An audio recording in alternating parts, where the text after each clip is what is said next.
Bomb బెదిరింపు calls Hyderabad ను హడలెత్తిస్తున్నాయి. City civil కోర్టులో బాంబు పెట్టినట్లు మెయిల్ రావడం కలకలం రేపింది. జడ్జిల ఇల్లు జింకానా క్లబ్ కు బాంబు బెదిరింపు వచ్చింది. తాజాగా రాజ్ భవన్ కు బాంబు బెదిరింపు మెయిల్ రావడంతో ఆందోళన కలిగించింది. సిటీ సివిల్ కోర్టుతో పాటు 4 చోట్ల బాంబులు పెట్టినట్లు సమాచారం అందింది. ఆర్జీఎక్స్ బాంబులు, ఐఈడీలు పెట్టినట్లు అబిద్ అబ్దుల్లా పేరుతో మెయిల్ రావడంతో పోలీసులు అప్రమత్తమయ్యారు. అగాంతకుల మెయిల్ ను సీరియస్ గా తీసుకున్న పోలీసులు బాంబు స్క్వాడ్, డాగ్ స్క్వాడ్ తో తనిఖీలు చేపట్టారు.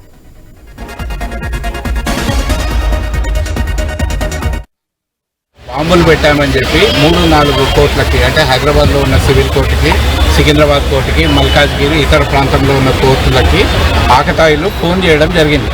ఇక బాంబు బెదిరింపు. సో అది నిజమో అబద్ధమో అనేది ఇప్పుడు వాళ్ళు పర్యవేక్షిస్తున్నారు. బాంబ్ స్క్వాడ్ వచ్చి అది అబద్ధం అయితే మంచిదే, కానీ ఇందులో మనం గ్రహించాల్సింది ఏంటంటే పోలీస్ డిపార్ట్మెంట్ వాళ్ళది, జ్యుడిషియరీ వాళ్ళది లోపాలు చాలా ఉన్నాయి. ఎందుకంటే బిల్డింగ్లు పెద్ద పెద్దగా ఉన్నాయి.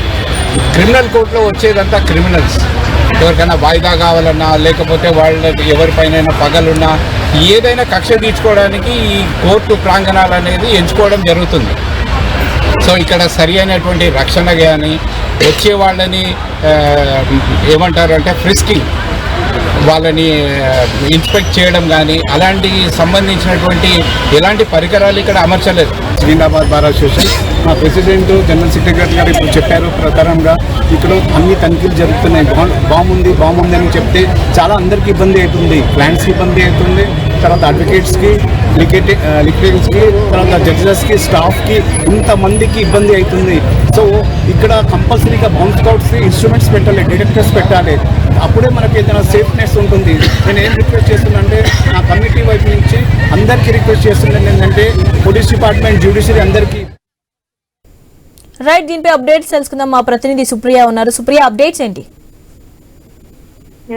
పాత బస్తీలోని సిటీ సివిల్ కోర్ట్ కి బాంబు పెట్టినట్టు కలకలం రేపిందని చెప్పాలి. అయితే కోర్టులో బాంబు పెట్టినట్టు కూడా అబీబా అబ్దుల్లా పేరుతో బెదిరింపు మీద వచ్చింది. దీంతో పోలీసులు అయితే తనిఖీలు చేపట్టారు. మరోవైపు తాజాగా చూస్తే కూడా రాజ్ భవన్ కి కూడా బాంబు బెదిరింపు వచ్చినట్టు తెలుస్తుంది. వరుస బాంబు బెదిరింపులతో అయితే పోలీసులు అలర్ట్ అయ్యారని చెప్పాలి. హైదరాబాద్ లో ఉదయం నుంచి చూస్తున్నట్టయితే మాత్రము బాంబు బెదిరింపు కాల్స్ వస్తున్నాయని చెప్పాలి. అయితే వివరాల ప్రకారం అయితే సిటీ సివిల్ కోర్టు బాంబు పెట్టినట్టు అబీబా అబ్దుల్లా పేరుతో వార్నింగ్ మెయిల్ కూడా వచ్చింది. అయితే బెదిరింపు మెయిల్ పంపిన అదంతకుడు 4 ఆర్డీఎక్స్ బాంబులు, ఐడిఎల్ పెట్టినట్టు మెయిల్ పంపించాడు. సిటీ సివిల్ కోర్టులో పాటు 4 చోట్ల బాంబులు పెట్టినట్టు కూడా ఆయన హెచ్చరించారు. City civil court judge chambers, gymkhana club, judge quarters లో బాంబు అమర్చినట్టు కూడా మెయిల్ లో పేర్కొంది. కోర్టులో పేలుడు జరిగిన తర్వాత 23 నిమిషాల్లో జింకానా క్లబ్ లో కూడా పేలబోతున్నట్టు కూడా హెచ్చరించాడు అదే లెటర్ లో. అయితే ఈ నేపథ్యంలో అతడి మెయిల్ ను పోలీసులు సీరియస్ గా తీసుకున్నారు. సీరియస్ గా తీసుకున్న తర్వాత మాత్రం తనిఖీలు మొదలు పెట్టడం చేశారు.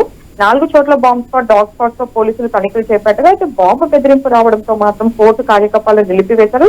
చీఫ్ మెజిస్ట్రేట్ కోర్టు మూసివేసి తనిఖీలకు అనుమతి ఇచ్చారు. కోర్టు కార్యకలాపాలు పూర్తిగా నిలిపివేశారు. ఈ ఘటనపై మరింత సమాచారం కూడా తెలియాల్సి ఉంది. Shivani. Right, thank you Supriya.